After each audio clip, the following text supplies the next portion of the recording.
अगर नारी के गर्भ में बालक है तो उस समय मायके जाना चाहिए या फिर अपने घर में रहना चाहिए। बात कई नारी जानना चाहते हैं।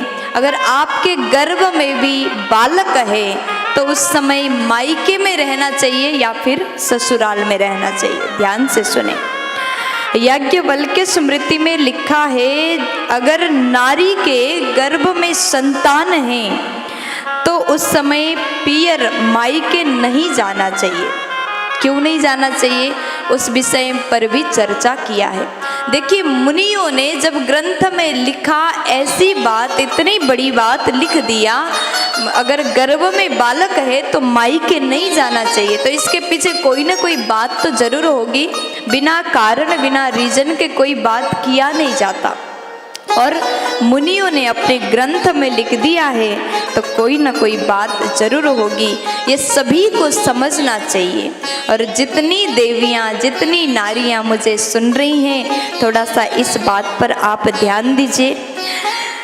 ससुराल में ही संतान होना चाहिए। बालक का जन्म मायके में नहीं, ससुराल में हो तो वो अति उत्तम माना गया, अत्यंत सुंदर माना गया।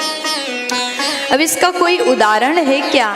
आप कहोगे कोई उदाहरण हो तो बताओ, क्योंकि बिना उदाहरण, बिना एग्जाम्पल विश्वास नहीं किया जाता है। और ये ऐसा सब्जेक्ट है, ऐसा विषय, इस पर तो सब कोई जानना चाहते। कोई एग्जाम्पल हो तो बताओ। अब वो भी सुन लीजिए। उग्रसेन की पत्नी पवन रेखा, आपने नाम सुना होगा। उग्रसेन की पत्नी पवन रेखा के गर्भ में बालक था, गर्भ में शिशु था। उस समय पति उग्रसेन के समझाने के बाद, देवी मायके मत जाओ, विविध प्रकार से समझाया, लेकिन पवन रेखा मानी नहीं, अपने पति के बात को स्वीकार नहीं किया, मानी नहीं और मायके चली गई। अब आप जानते ही हैं, मायके जाने के बाद खूब ज़्यादा खिलाना पिलाना, दही खाओ, रबड़ी खाओ, रसमलाई खा लो, कड़ी खा लो, ये खाओ वो खाओ, खूब खिलाया।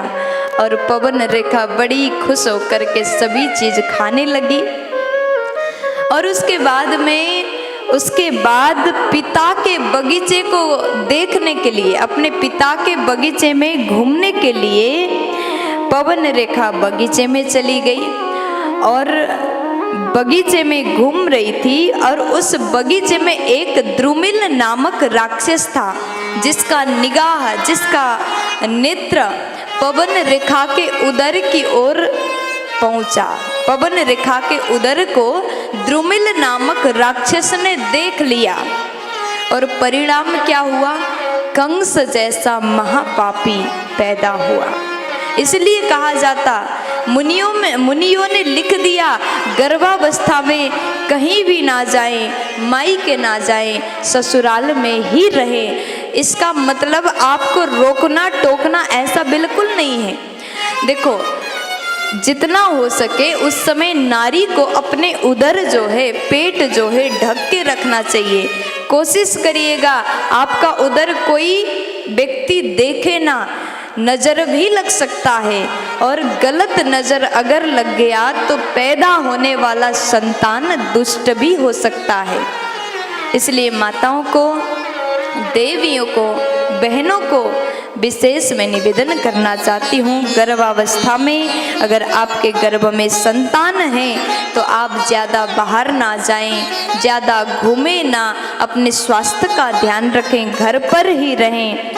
और ऐसा करने से अगर देवी अपने मर्यादा में रहे, अपने घर में रहे, नियम से रहे, तो ऐसे देवियाँ भगवान जैसे सत्वगुणी बालक को भी पैदा कर सकती है। और जो पवन रेखा के समान काम करती है, पवन रेखा के गलती से द्रुमिल जैसा राक्षस का नजर पड़ा, कंस जैसा महापापी पैदा हुआ। इसलिए गर्भावस्था में आप अपने घर में रहें, ससुराल में रहें, अपने स्वास्थ्य का ध्यान रखें।